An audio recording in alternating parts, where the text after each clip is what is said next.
What's up, Sixers Nation? This is the Gaff from the Bitter Birds coming to you live from our studios downtown. Nah, I'm just kidding. This is just my room, but we'll get down there one day. Here to talk to a little basketball on this playoff Sunday for football. It gets underway in about an hour and a half, so pretty excited about that. But let's talk some Sixers. They had a little bit of a loss last night against Washington. They looked really out of sync. They've been playing really well the past six games.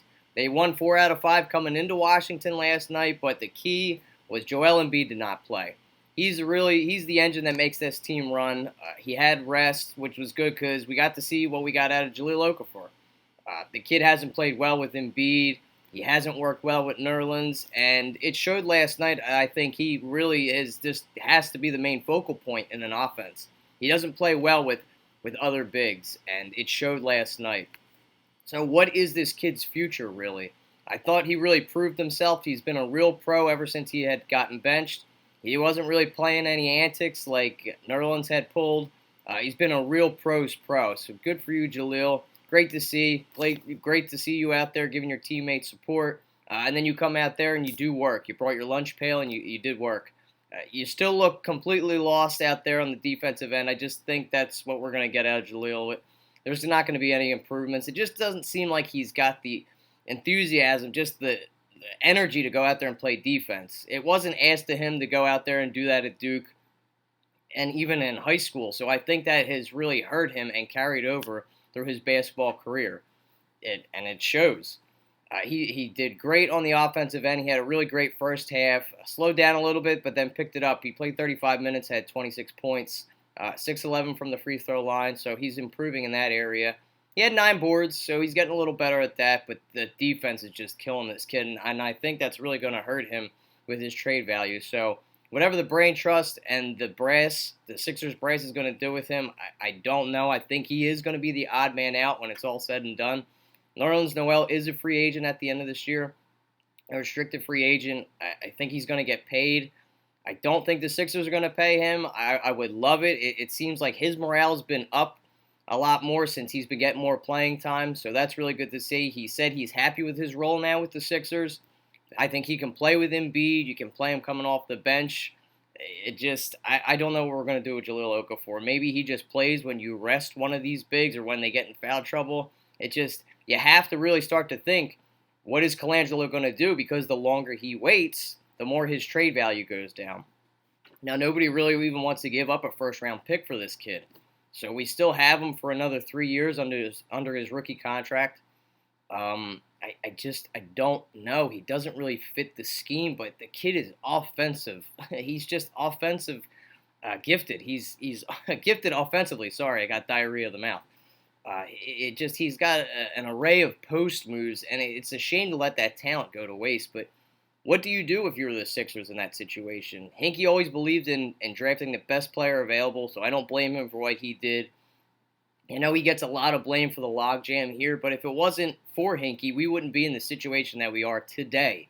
And seeing this organization climb through the ranks, that we're getting better. He's all the moves that he has done. He brought, and look at Joel Embiid.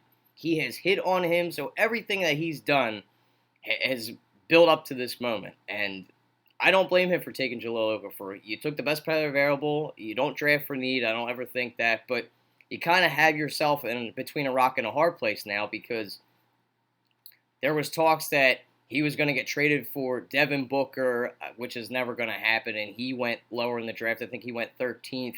And for a guy to go number 3 overall and teams not even willing to give up a late first-round pick kind of draws some concern. So where does this kid go from here? I love to see that he still hasn't had real issues with his offensive game. He's still working. He's still putting in the work. And maybe they just try the chemistry with Joel Embiid. I don't think it's going to work. And it's a shame to see. So the trade deadline's coming up. I think it's February 12th. I'm not sure about that. I think it's around February 12th, but you can also make trades before then. January 15th with the trade offer sheets is still on the table, so maybe we make a move. I don't know who would want him or where he would go.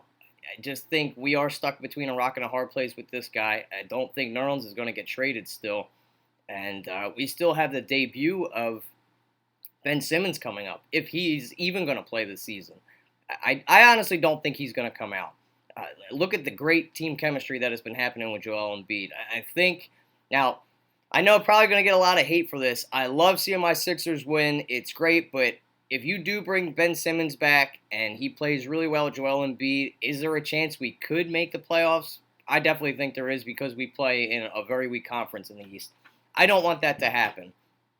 I'd rather us. I'd still want to see Ben Simmons come out there and play, but I don't want to keep winning and play ourselves out of a lottery pick. That really hurts us because I'm not for one just to make it to the playoffs, just to say we make it to the playoffs and get knocked out in the first round. We would be facing Cleveland, and what would the point? They would sweep us, and that would be it. On to next season, we play ourselves out of the lottery, and we actually screw ourselves out of building this team chemistry and getting a better pick to add to the future for this team. So I don't want that to happen. So it's going to take a while for them even to play well together. They're saying he's coming back maybe the mid to end February.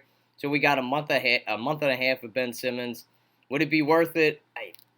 I don't know. It's all up to him and his agent whether they're going to come out here and play him. I think they've been kind of pulling our strings and kind of just leading us along to say he's going to play just to keep the situation underway and keep everything calm. But I just don't know. I think we're just going to have another year without a rookie playing, if at all. But I've been waiting for the debut. But it really helps with the great play of Joel Embiid and even Dario Saric, the two rookies that we've had this year. They've played fantastic. Our 2014 draft really looks like we hit on both picks.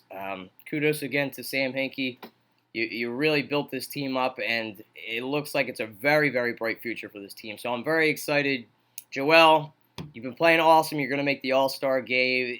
You're going to be one of the best bigs in the league, barring injury, which don't want to jinx it, but it looks like that kid is well on his way as having a 12-year career, hopefully even longer. But what do you guys think? Do you really think we should hold on to Jahlil? Would you rather just hold on to him and try to work out this log jam? Would you rather see Noel go, or do you think Ben Simmons is going to play this year? I don't think Brian Colangelo is just going to throw him out there. I think he's just going to lead us on, kind of like they did when Nerlens was drafted back in 2013. They kept saying, "Oh, he's going to come this date," and then nothing ever happened. I still think that's what's to come for the number one overall pick. But hey, whatever. I love seeing these Sixers win. The team chemistry, the growth of Joel Embiid, it's awesome. All-Star break's coming up.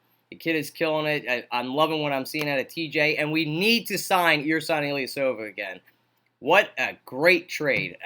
Brian Colangelo, I really hated on you for this trade because I thought it was an awful trade. But the guy has really come in here and did work. He's been averaging 18 points, almost a double-double every game. He's been the Robin to Joel Embiid's Batman. It's been fantastic. I don't know where we would be without him. And the gritty play of the point guard of T.J. McConnell. Everybody can hate on him. He doesn't do anything well. He's got great heart. He puts his body on the line every day. I love what he's doing. I love to see the growth of this kid. I mean, he's not going to be a star in this league at all, but he's a solid backup. So I would even give him a chance to even re-sign him when his time comes and not make him a cap casualty, much like Hollis Thompson was. So give me your comments, thoughts. Let me know what you think, and let's hope the Packers defeat the Cowboys today. Let's go, Pack! All right, this is Kyle Gaffner with the Bitter Birds. See you later, guys, with more Sixers news. I'm out.